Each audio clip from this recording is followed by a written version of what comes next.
Hello everyone from Geneva. Welcome to our regular COVID-19 press briefing.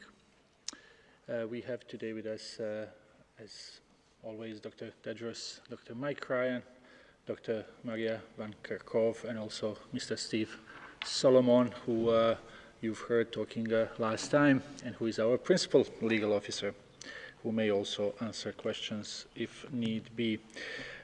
Before I give the floor to Dr. Tedros, just a few little things. We have sent you a number of documents today that came out of WHO. We also sent you a media advisory for the press conference that will take place next week, 21st of April, from our Western Pacific Regional Office that you may be interested in participating in. I'll give the floor now to Dr. Tedros for his opening remarks, and then we'll go to questions. Dr. Tedros. Thank you, Tariq. Good morning, good afternoon, and good evening.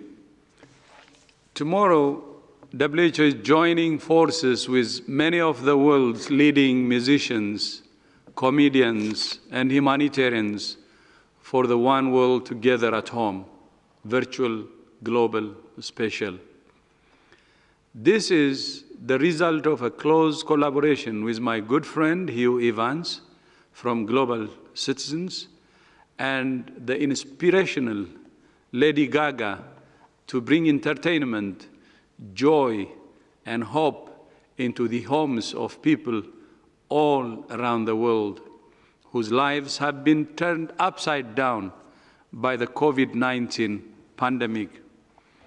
I would also like to use this opportunity to thank Lady Gaga's mother, Cynthia Germanotta, who is our Goodwill Ambassador, who is doing a great job advocating for mental health around the world. And thank you so much, Lady Gaga, and thank you so much, Cynthia Germanotta, for your continued support and help. This is a family project, and we really appreciate for your commitment and dedication. This is an opportunity to express our solidarity with frontline health workers and to mobilize philanthropists, the private sector, and governments to support the COVID-19 Solidarity Response Fund, powered by the United Nations Foundation and the Swiss Philanthropy Foundation. So far, the Solidarity Response Fund has generated more than $150 million from more than 245,000 individuals, corporations, and foundations. These funds are helping us to buy personal protective equipment, lab diagnostics, and other essential supplies for the countries that need it most. So I would like to say thank you. Thank you so much. Thank you from our heart to those who have contributed.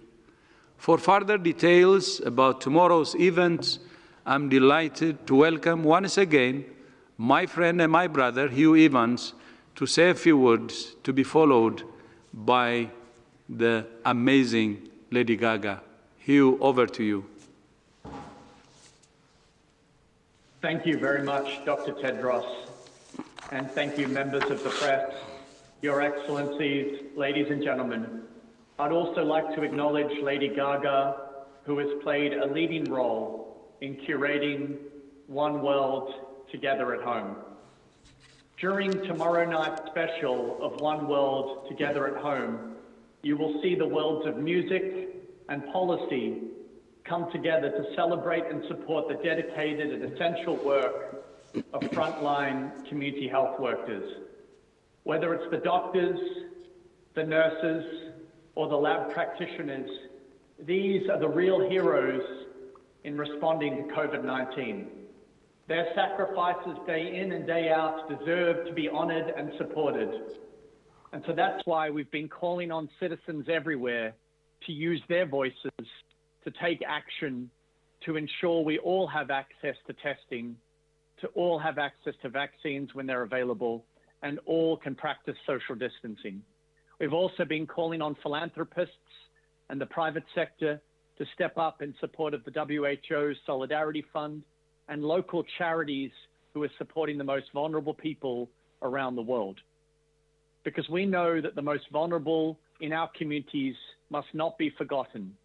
And above all, we want to ensure that the frontline community health workers have the equipment and the support they need to fight this disease. The COVID-19 pandemic has highlighted why international cooperation is more important now than ever. We must solve global problems with global solutions because we know that a virus anywhere can lead to a virus everywhere. And our mission, and at the heart of what we're wanting to achieve through One World Together at Home tomorrow night, is ensuring that our global health systems are strengthened in the future to prevent a future pandemic, so that the poorest and most vulnerable in our societies are protected. No generation should have to endure the pain and suffering we've all experienced around the world over these last few months ever again. That's why we are proud to work with our partners and relief organizations to support communities affected by the COVID-19 pandemic. The money raised tomorrow night will go to support both local charities and also efforts to provide PPE to community health workers around the world. Face masks, protective equipment, gowns, goggles, the things that they deserve. Our healthcare workers deserve our support. And we know that if we all do our part, we can weather this storm. At Global Citizen, we're so proud of what's been achieved in a few short weeks with One World Together at Home. Since we announced the special, we've received phone calls from Mongolia to Iceland, from South Africa to India, Brazil to Korea, asking how people can support the effort to ensure we can reach as many people as possible. This is a moment of true togetherness. And we are honored that on Saturday, thanks to the outpouring of support, One World Together at Home will be accessible to billions of people around the world. From Asia to Africa, Europe to the Americas, the special will be broadcast in over 100 countries, and it will be accessible across the entire world on digital and audio platforms. This will be a true shared experience, and we could not have done this without the support of the WHO team. Special thanks to Paul Garwood and Gabby and the communications team for their tremendous partnership. And I'd also personally like to thank the executive producers of the special, Michelle Anthony and the team at Universal Music, Bobby Campbell, who works with Lady Gaga, Declan Kelly and the team at Teneo for all of their efforts to rally the artist community, philanthropists, and the private sector in support of COVID-19 response efforts. It is now my great pleasure to welcome our friend and partner in ending this crisis, who I want to sincerely thank for all the time, energy, and effort she has given to this. Ladies and gentlemen, please welcome Lady Gaga. Thank you so much, Evan. Hugh Evans, you're wonderful. I'm really speechless at how kind everyone is on this call today. Thank you so much, Dr. Tedros. I can speak on behalf of not only myself, but my mother as well. We deeply appreciate your partnership. And yes, it is quite true. We all know the importance of the mental health support that the medical community will need during this time and after. It will be extremely crucial, and we are already getting ready. Thank you, Hugh Evans. You are a superstar at Global Citizen. Thank you for your continued leadership. And this fight against COVID-19 is one that the whole world will fight together. Over the last week, I have witnessed an inspiring and fearless global effort. While watching medical workers continue to battle the front line of this pandemic, leaders, other nonprofits, artists of many mediums, and people of all nations have combined forces to write a love letter to the world. We call it One World Together at Home. It is a love letter to our doctors, a love letter to our nurses, and other healthcare professionals who are risking their own lives for the sake of ours. To the delivery drivers, grocery store workers, factory workers, public transportation workers, postal workers, and restaurant workers doing the same, we celebrate your bravery and your heroism. During this time, we have seen the coming together of a singular, kind, global community.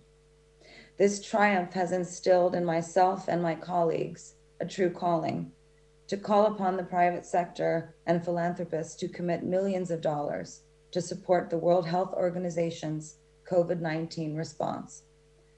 To name a few of dozens and dozens of donors, we now additionally have donations from Procter & Gamble, Johnson & Johnson, Citi, Coca-Cola, Target, the Ford Foundation, Rockefeller Foundation, and Bloomberg Philanthropies. Updates are such that we are now at $50 million and counting in contribution to the fund and to local community-focused charities. When we launched this with you all, 12 days ago, the world was in a different place.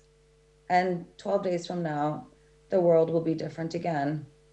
We hope for the better. We also hope that though tomorrow night's event, One World Together at Home, we will continue this, telling global stories of triumph and hope, and told to a global audience, truly bringing the world together. We can do something to bring joy and respite to the corners of the earth. With that, I am pleased to share with all of you some news that the Rolling Stones have joined the lineup of artists performing tomorrow. Let's keep the momentum going. Once we see this tomorrow night, this will not be the end, and I will still be taking your phone calls if you wish to donate. Let's keep our joy. Let's remind each other that this is a kind world. We are excited even more to announce more donations tomorrow night. Thank you, thank you, thank you from the bottom of my heart to all of the healthcare workers around the world. Dr. Tedros, you're truly a superstar. Thank you so much to the media for telling the stories of all of these medical professionals and getting the word out about how under-resourced their systems are. And to all the global citizens out there for supporting this effort. I'm Lady Gaga. I'm an Italian-American patriot. But I am also a global citizen. Thank you.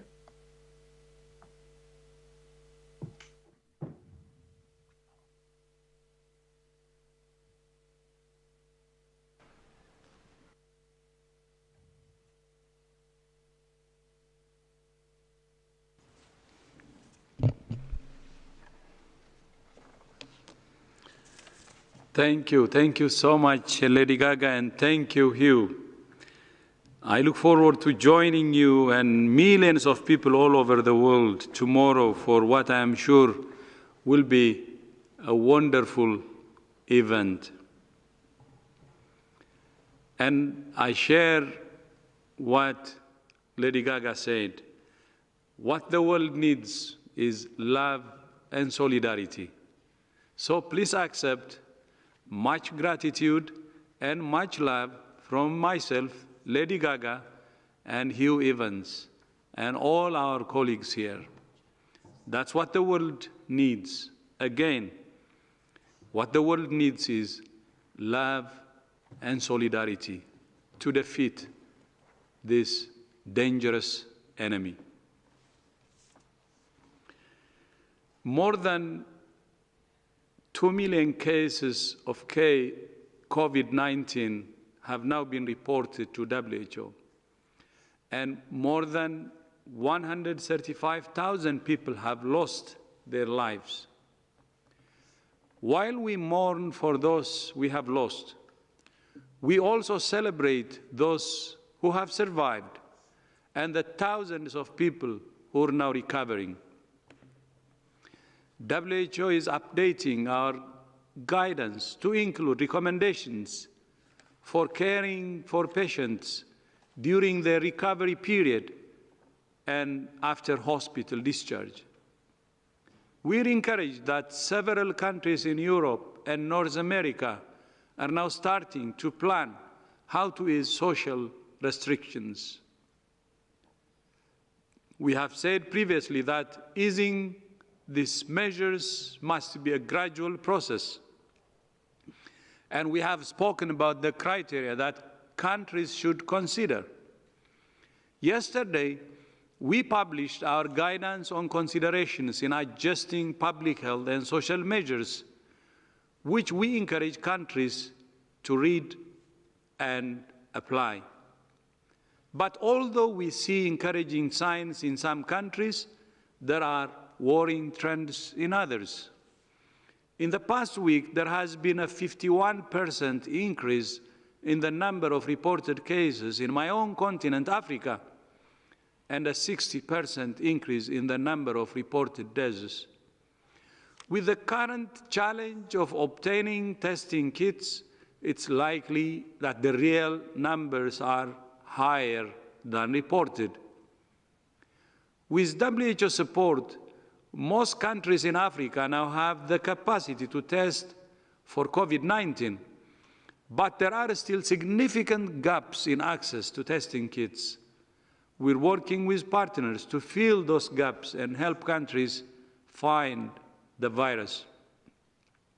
The African Centers for Disease Control and Prevention announced yesterday that more than 1 million tests for COVID-19 will be rolled out across the continent starting next week.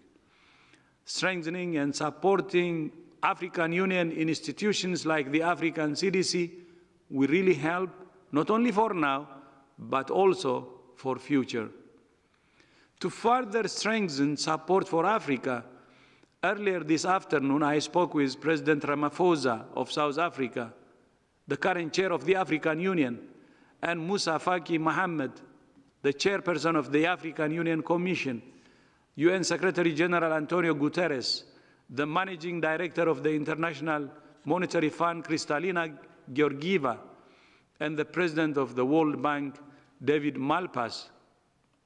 In addition to tests, we're also working hard to accelerate the development, production, and equitable distribution of a vaccine. Yesterday, I spoke to President Emmanuel Macron of France, Bill Gates, and other partners to discuss how to prevent another pandemic by getting vaccines from labs to people as fast as possible and as equitably as possible. The commitment from President Macron, from Bill Gates, and also from Prime Minister Boris Johnson is heartwarming. I also spoke to the Prime Minister of Barbados and the current chair of the Caribbean countries about the challenges faced by small island developing states in gaining access to test kits and other supplies. No country should be left behind. And I would like to use this opportunity to appreciate the strong leadership by the Prime Minister of Barbados steering the response in the Caribbean. Today, I also spoke to the President of the European Commission, Ursula von der Leyen, and the Prime Minister of Finland, Sanna Marin, about continuing efforts across Europe to fight the pandemic and support lives and livelihoods. The commitment from both leaders, President von der Leyen and Prime Minister of Finland, Marin, is very, very heartwarming again. I would like to clarify WHO's position on wet markets. Wet markets, as you know, are an important source of affordable food and livelihood for millions of people all over the world. But in many places, they have been poorly regulated and poorly maintained. WHO's position is that when these markets are allowed to reopen, it should only be on the condition that they conform to stringent food safety and hygiene standards. governments must rigorously enforce bans on the sale and trade of wildlife for food. WHO has worked closely with the World Organization for Animal Health and the Food and Agriculture Organization, FAO, of the United Nations to develop guidance on the safe operation of markets. Because an estimated 70% of all new viruses come from animals, we also work together closely to understand and prevent pathogens crossing from animals to humans. Finally, WHO is committed to keeping the world informed in as many ways as possible, in as many languages as possible. Our Viber chatbot is now reaching 2.6 million people with reliable evidence-based information and is available in 16 languages. This week, we launched Tamil, Sinhala, Bulgarian, Greek, Italian, and Hungarian, and we plan to launch Polish and Bangla next week. I'm pleased to say that from Monday, we will be providing simultaneous interpretation for these press conferences in all official UN languages: Arabic, Chinese, French, Russian, and Spanish. And we are also planning to expand to include other languages like Swahili and Hindi. We look forward to having more journalists join us from all over the world. I thank you. Thank you very much, Dr. Tedros. Indeed, this is a great news that we will have this press conference in other languages, and therefore many friends around the world will be able to join. We will now open the floor for questions. I will remind the journalists to be brief if possible and to ask only one question, so we try to get as many as possible. So if we are okay, we will start with our friend Bianca from Globo, from Brazil. Bianca, can you hear us? Yes, Tariq, can you hear it? Can you hear me? Yes, please go ahead, Bianca. Yeah, the question is to Dr. Tedros. The Brazilian President Jair Bolsonaro fired his health minister, Luiz Henrique Mandetta. They were clashing over the response to the new coronavirus, especially about the stay-at-home recommendations. And Bolsonaro said that life is priceless, but the economy and jobs must return to normal. I would like to know how concerned are you, Dr. Tedros, with the situation in Brazil, and what message would you like to send to the country?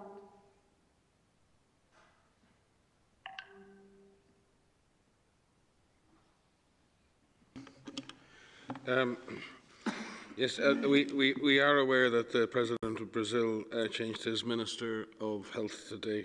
We'd like to thank that Minister for his service to the people. It's key, though, that not only the government of Brazil, but that all governments take an evidence-based decision, have a whole of government and have a whole of society approach to responding to COVID-19 pandemic. We all have a duty to protect our most vulnerable populations. PAHO, our regional office for the Americas, has been supporting Brazil in preparedness and response to COVID-19 since January this year, and is helping Brazil to purchase millions of PCR tests to expand diagnostic capacity, with the first batch scheduled to arrive next week. We want to focus on providing technical, operational and scientific support to Brazil through our regional office for the Americas, PAHO, and to do that consistently and without fail in support of Brazil and all countries in Central and South America and the Americas as a whole.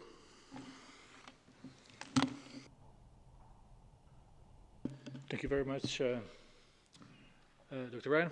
Next question, we go to Shanghai Media Group. That's Bin Chen, if I'm pronouncing correctly. Can you hear us, please? Yes, thank you. Yes. This is Bin Chen from Europe correspondent from Shanghai Media Group. Greetings from Berlin. So yesterday, the Austrian health minister said that Great Britain's rate of new coronavirus infections frightens a lot of people in Europe if we compare the new cases of the UK to the other 7 European countries. So is WHO aware of the sharp rise in the UK, and what can we learn, like other European countries can learn from that? Thank you.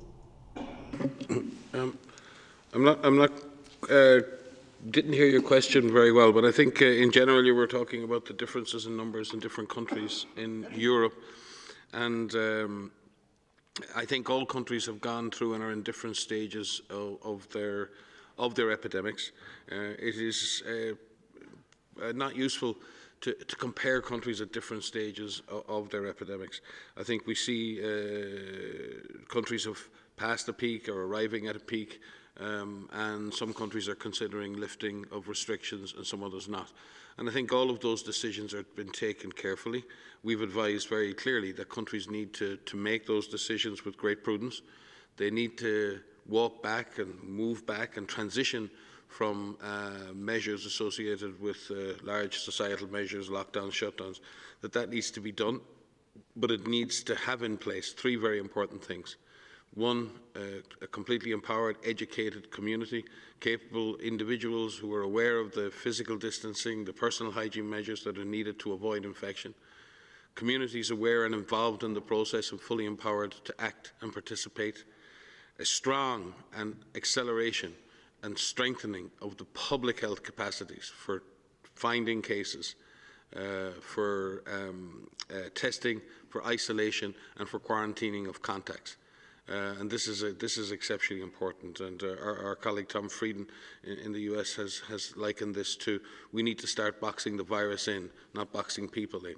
And I think it's a good analogy. We need to start finding the virus, because right now, with the current situation, everybody is locked down in order to stop the virus spreading. The only way we get to shift away from that is finding the virus and then limiting the measures as best we can to those individuals who may have the potential to spread it or may have the potential to develop the disease. And the last part of that is having a strong enough health system, that the health system has recovered enough and has enough capacity built in that it can react. And you're seeing many countries are starting to bring online measured transition. Nobody is removing themselves from a lockdown type situation in a dramatic way. You'll see countries are phasing the response, and they're trying to look at the measurements they're going to use. And what we do appreciate is that countries are leaving time. They're taking some measures, and they're going to wait and see, and then see if those measures can be then further extended, further loosened, further adjusted. And we believe this is a prudent approach. And I think you'll see all countries in Europe eventually doing that. But as I said, each country is in a different stage of its epidemic, and at this point, I think it's really important that we don't start to compare countries as to where they are in the lifting of these public health and social measures.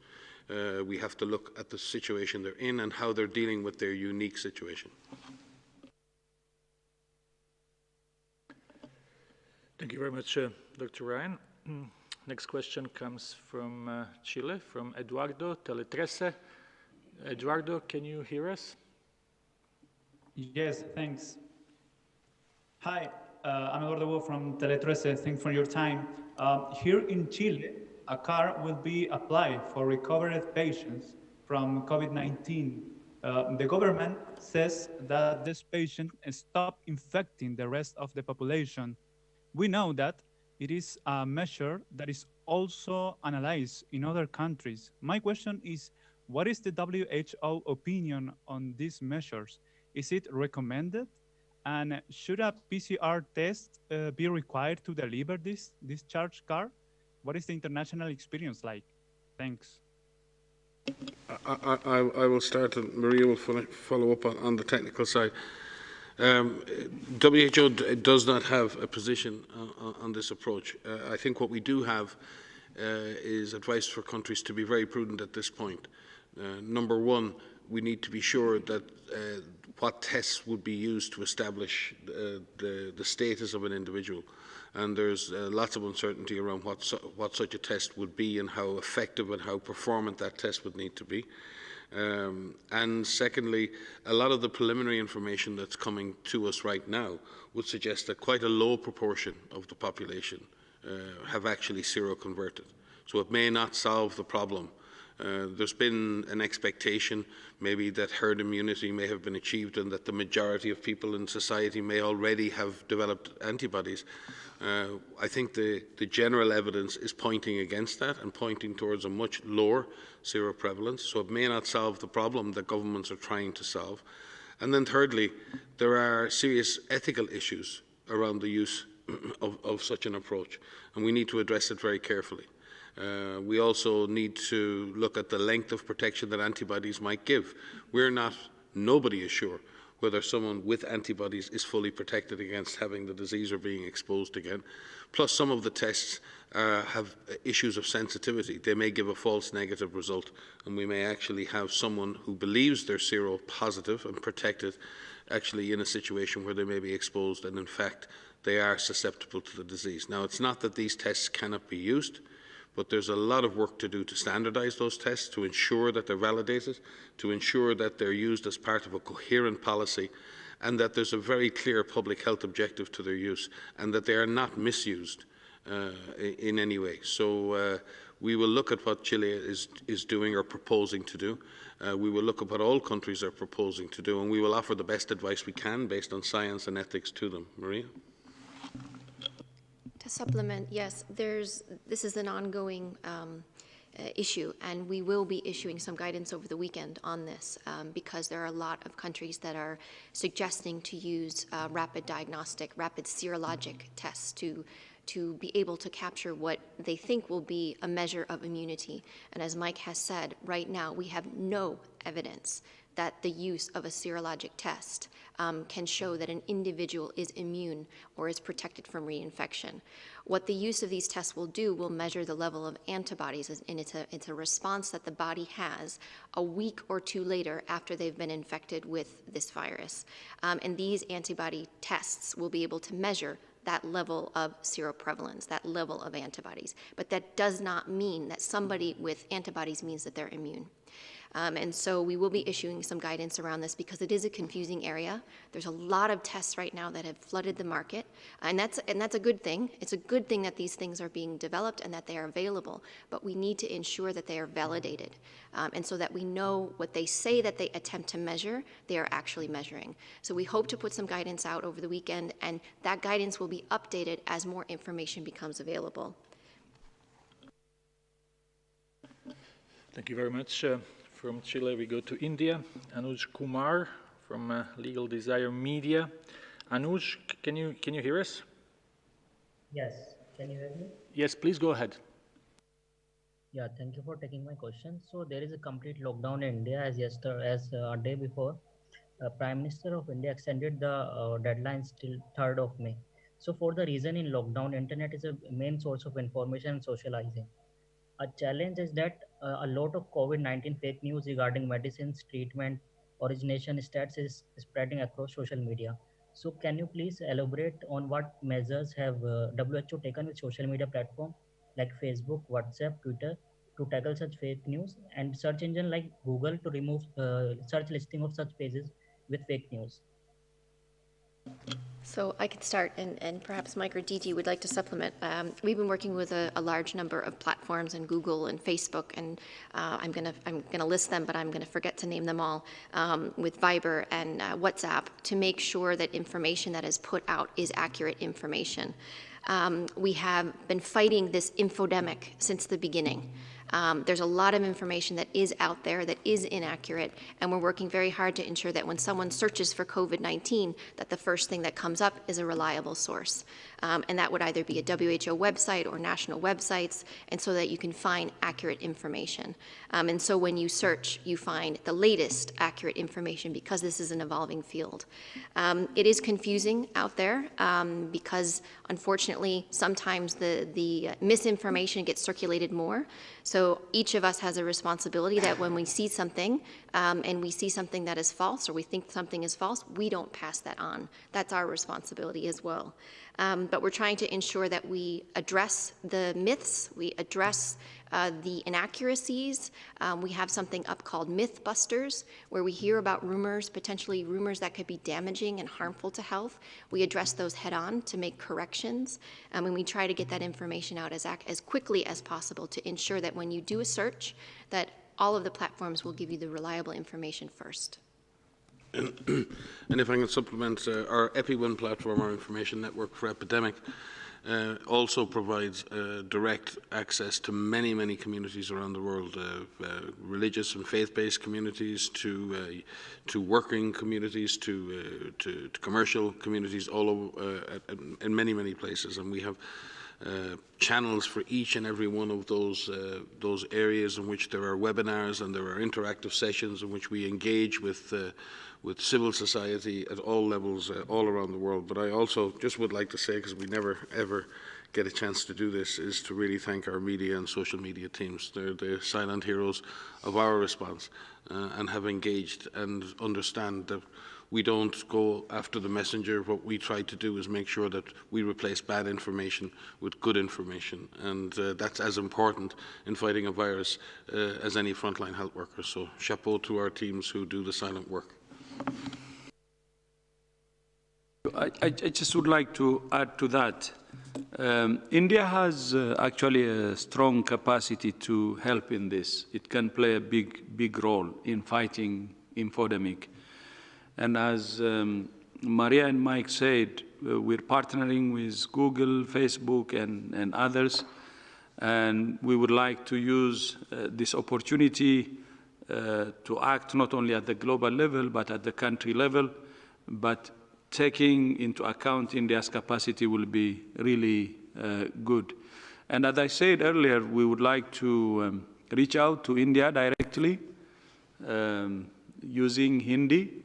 Mujhe Hindi nahi aate, but at least we would be able to send messages and partner with India to fight the infodemic, which is actually causing lots of problems and blocking millions from getting the right information.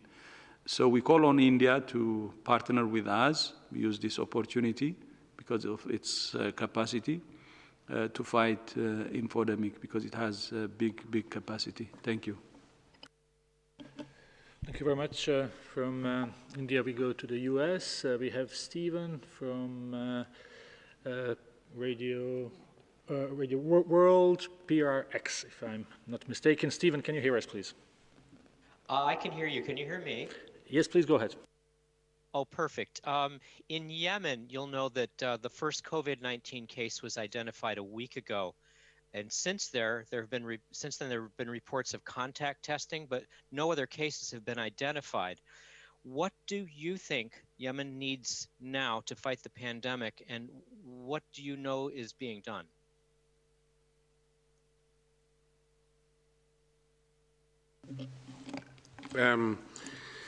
WHO continues to support all communities in Yemen. We've put in place, or are supporting, local health authorities and agencies in implementing case finding and contact tracing, and using polio teams and other teams to do that.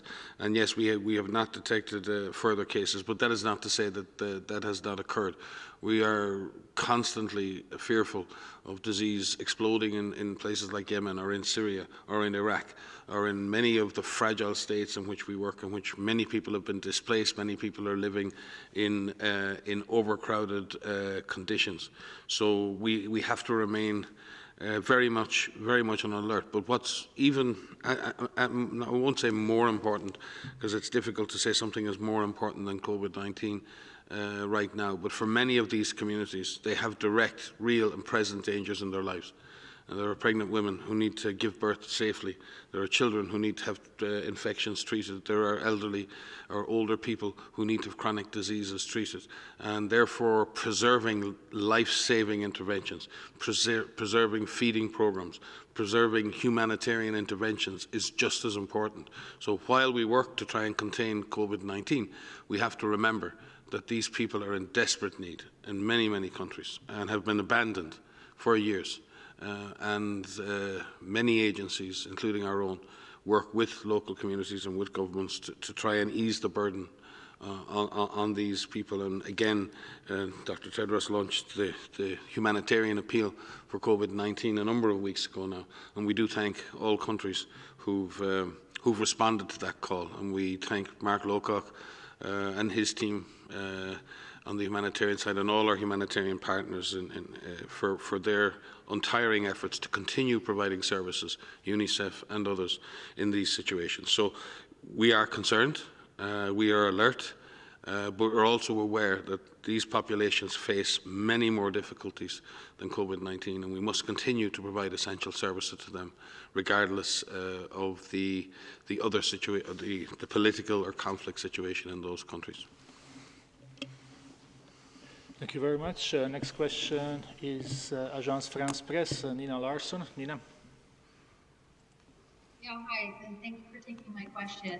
I wanted to ask you, I see that, sorry, I'm just trying to pull up my question here. I see that US President Donald Trump said earlier today that he believes China's coronavirus total is far higher than admitted. And this came after the Wuhan revised up its death toll by 50%. I was just wondering how confident WHO is in the numbers you've currently been provided by China, and what ability do you have to actually verify them? Thank you very much.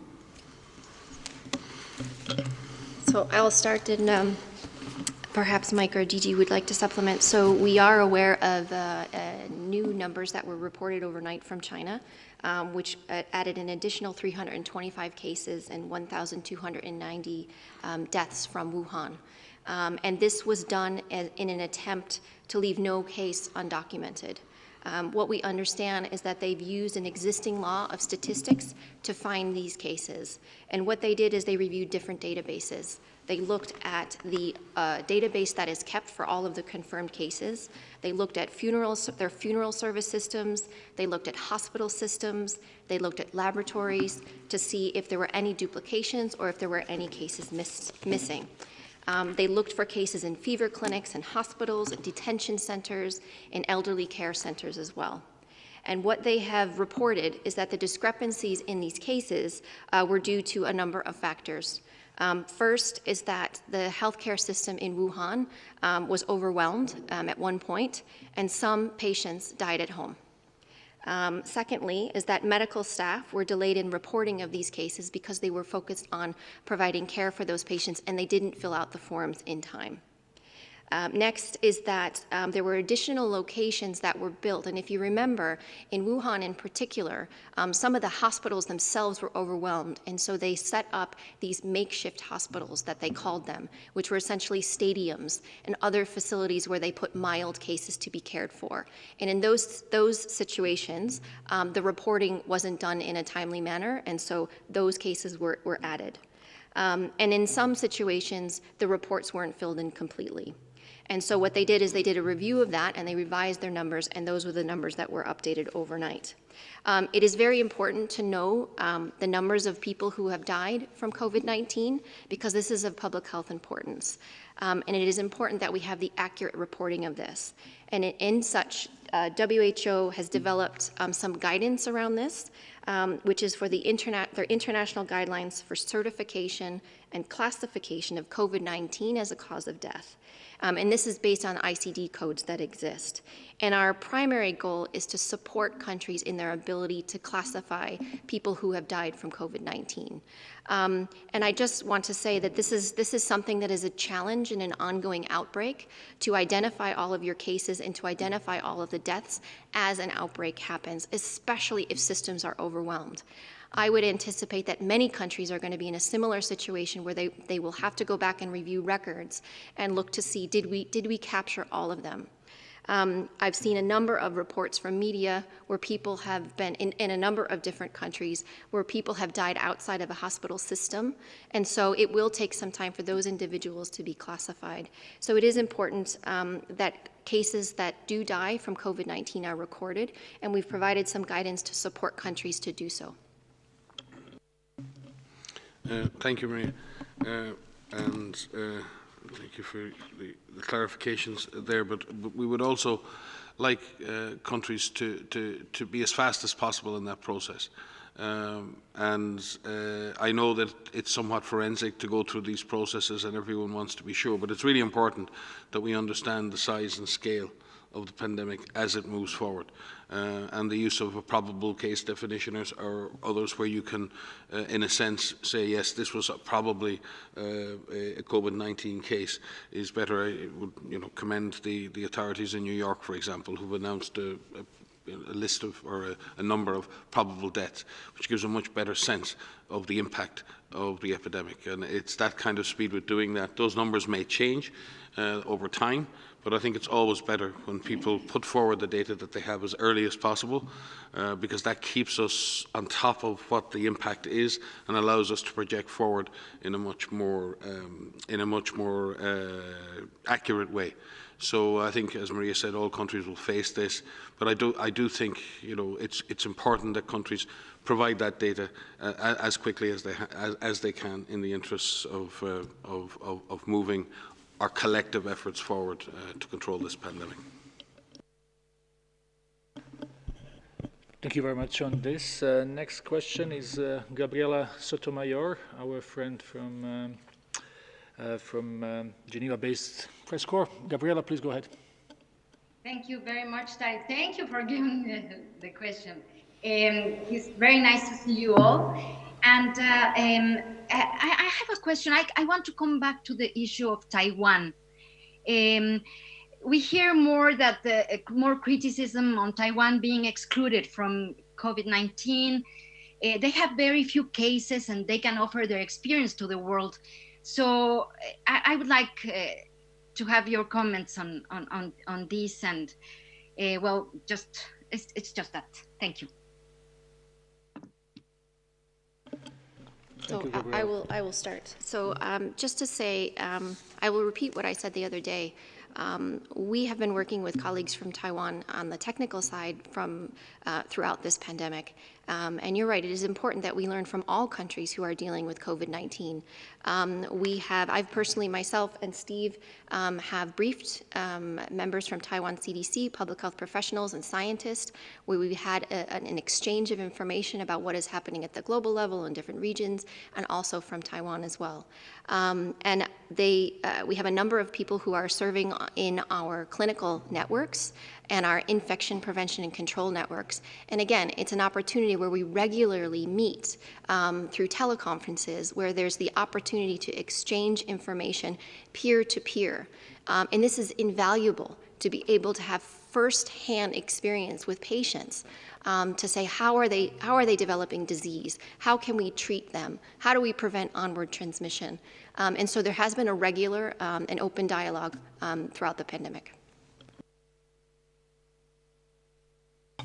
Thank you for the question, and thank you, Maria. Yeah, just to add that, as we've said before, there's two parts to this. There's the participation within the WHO governance process, within, for example, the World Health Assembly. And that's an issue that member states of the organization decide. The WHO staff does not have the mandate to decide those issues. WHO staff works technically and operationally to fulfill the mandate of WHO to coordinate, to convene, to provide advice, to furnish assistance for the response. That's the work of WHO staff. The decisions about participation in the governance processes, in the membership in the Health Assembly, is a decision that is and belongs to member states. But within the technical work that we do, as Maria has made clear, there are a range of areas that we cooperate, work with, engage with Taiwanese experts, both within the context of this current pandemic and generally. And we listed those, and they're available on our website. I think just, again, to remind of three of the key ones for the response now. There is a point of contact within Taiwan CDC that has access to the International Health Regulations event information site. This is the key platform for exchanging information among all the parties and stakeholders in the international health regulations. There are two of the key clinical networks that Taiwanese experts participate in, the Clinical Management Network and the Infection Prevention and Control Network. These networks meet at least once a week, sometimes twice a week. And there is the direct contact between WHO at a technical level, Maria just mentioned these, and Taiwan CDC. These are very important to ensure an exchange. We are looking at other ways to do so as well as this evolves and as the expertise from wherever can contribute to the response efforts. So I hope that answers the question about the technical work that is ongoing and the area that is really in the hands of member states, the formal participation of in WHO governance bodies like the World Health Assembly. Maybe I could just add to this, because I think it is important the health authorities in Taiwan and Taiwan CDC deserve praise. They've mounted a very good public health response in Taiwan, and you can see that in the numbers. And we have praised that, and we've seen similar approaches taken in Hong Kong, SAR, and across China.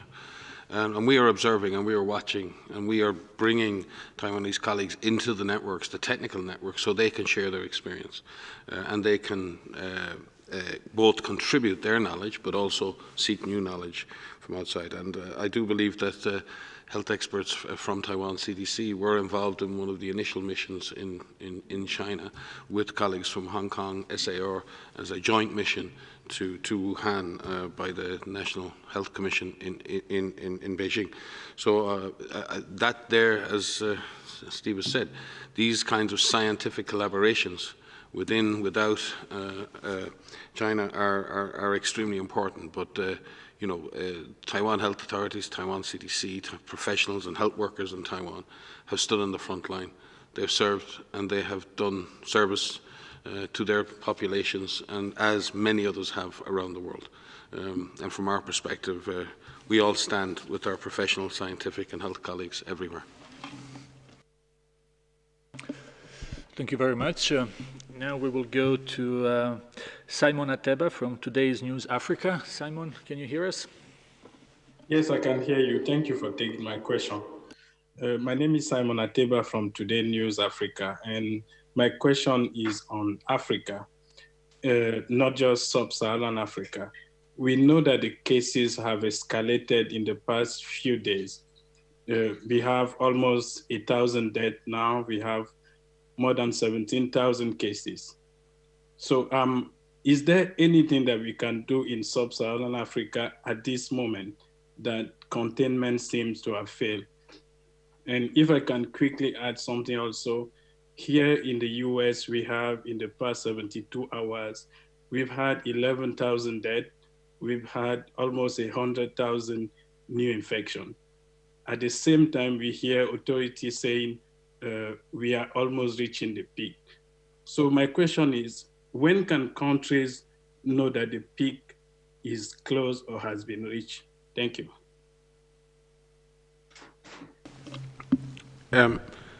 Dr. Tedros may wish to speak to his, he did speak in his speech to his engagements with the African Union and leaders across Africa, which have been very intense. I know our regional director for Africa, Chidi Moeti, has been deeply involved, as have our teams. We have mounted, I think, 38 surge team support missions, in addition to the presence of WHO in every country in sub-Saharan Africa, at every country on the African continent. Actually, we have mounted 38 surge missions in sub-Saharan Africa. You will have heard that have sent now, I think, the third shipment of supplies through the Solidarity flights in collaboration with the African Union, with Africa CDC, with Jack Ma Foundation, and with the World Food Programme. So supplies are reaching countries in Africa in growing amounts. The DG referred to the fact that all African countries now have the capacity to test. Some countries, like South Africa, Kenya and others, are developing high-throughput diagnostic capacity. And can congratulate Kenya on being able to implement that extremely quickly. And there are very good reference facilities and reference labs on the African continent at NIC and CD in South Africa, at Institut Pasteur in Senegal, at Kemri in Kenya, Uvri in Uganda. So there are real capacities across Africa to do the job that needs to be done. There's a deep history of containing epidemics, a very strong polio program across Africa. Now, there are the advantages that Africa has, but there are constraints, and you're absolutely correct. These are difficult. This is a difficult disease to contain. Not on camera is our Assistant Director General, Dr. Sosef Fa, who spent most of the last year and a half in the front lines fighting Ebola. As I've said previously, in Ebola, in the peak of the epidemic there, we were tracing 25,000 contacts a day effectively in the middle of a shooting war, and to the great testament to the bravery, courage, professionalism of Congolese frontline professionals. So I believe that African countries can achieve much more than maybe people from outside expect, but African countries need support, they need resources, they need solidarity, they need supplies, and they need the transfers of technology and knowledge that will allow them to take the fight to the virus. And I believe many countries in Africa are doing that. And we don't believe that at this point the disease has passed the capacity to be contained. We believe a lot can be done to mitigate the impact of the virus. And we believe that we need to accelerate those efforts as the number of cases grows on a daily basis on the continent. Like with all our member states, we will stand with African countries and stand on the front line and fight the virus together. But the DG may have some comments to make at this point. No.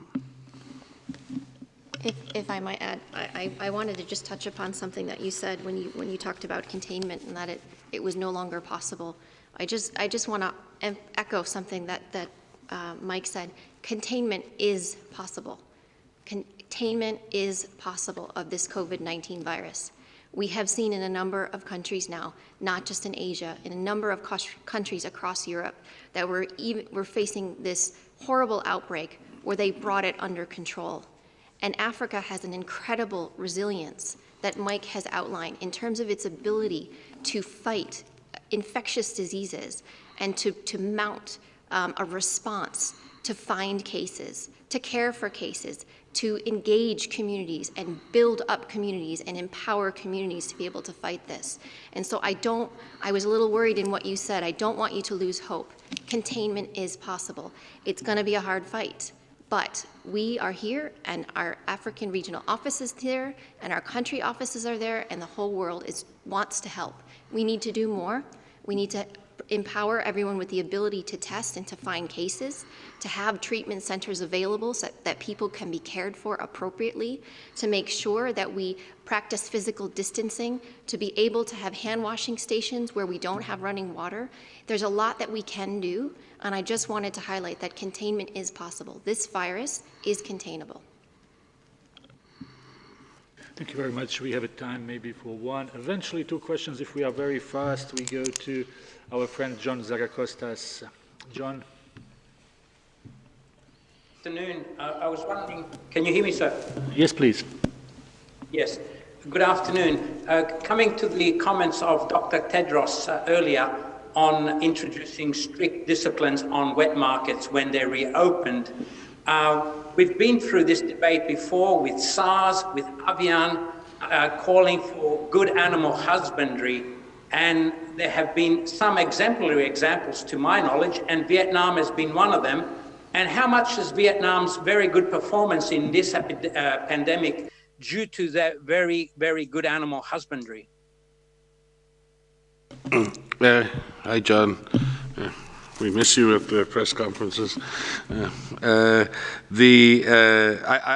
think, well, obviously, Vietnam deserve praise for anything they do to manage the animal-human interface, but in this particular case, their performance in containing the disease has been in relation to imported cases in humans. So in that sense, I wouldn't believe that necessarily it's probably protecting Vietnam from other diseases, but at this point it's been the public health action and the action of the government with an all-of-government approach that has led to a pretty good performance in controlling the spread of the disease. With regard to the broader issues in terms of markets and other things, we have work to do. A lot of work has to be done at the national level. A lot of work has to be done at the international level. It needs a One Health approach. We have a tripartite arrangement with our colleagues at OIE and FAO. But this is what many have been speaking about for many years. We live on one planet, and we need a One Health approach. Threats to human health in the main come from the animal kingdom, or epidemic threats, emerging diseases and zoonosis. So managing the interface between animals and humans is extremely important, and that interface has been stressed by climate variability, by environmental exploitation, by the illegal trade in wildlife, and many, many other factors. And like those other things like climate change, it's not that possible to deal with simplistic. There's no simple way to deal with that. It requires a complex, again, all-of-government response. It requires an approach to regulation that doesn't drive things underground. It's really important at this point that we ensure that right now around the world there's a lot of illegal trade in wildlife. We need to be very, very sure that markets are safe, they're well regulated, they're well run, but as the Director General has said, many, many millions of people get their primary source of nutrition from such markets. How do we make markets safe? How do we make markets do their job, which is provide nutritious food for people in a manner which is safe? And that's going to require a very deep discussion between countries, within countries, and across sectors in order for that to happen. I would like to add to that. My background is in emerging diseases and zoonotic pathogens. These are viruses that jump from animals to humans. And I was very fortunate to spend almost 2 years in Cambodia, almost 15 years ago now, where I was working at Institut Pasteur, and I was studying avian influenza, H5N1. And what we were doing is we were working in the markets, and there are hundreds of researchers, maybe more than that, in the area of Southeast Asia that have looked at markets and have looked at animals in the markets, and where do those animals come from? Where are they onward sold? How are they sold? How are they sold in a safe manner to keep the people who are working with those animals, to keep the people who are buying those animals safe? What we have learned from the sale of animals in markets is that there are safe ways to do this, and that you're right. What we learned from Vietnam, what we've learned from Cambodia, what we've learned from Thailand, what we've learned from China in terms of the safe operation of these markets needs to be carried forward. It needs to be done better, and it needs to be done better at a global level. And we work very closely with FAO and with OIE, and we have guidance on how these markets can be operated safely to ensure that we prevent and we minimize the opportunity for these viruses to jump from animals to humans. So there is a long way to go there, but we have learned a lot over the years with avian influenza, with SARS, and we still need to learn about COVID-19 and the zoonotic origins of COVID-19. Thank you very much. So I'm looking at time, and Director General has an important call to go to, so unfortunately we will have to conclude here, but obviously we will see you next week. We do apologize to many journalists who again were online and were not able to ask questions, but we are trying really our best. If you have questions that you need answers immediately to, please send us an email to media@who.int. We will have an audio file sent to you shortly, and transcript as always tomorrow. I wish you a very nice weekend.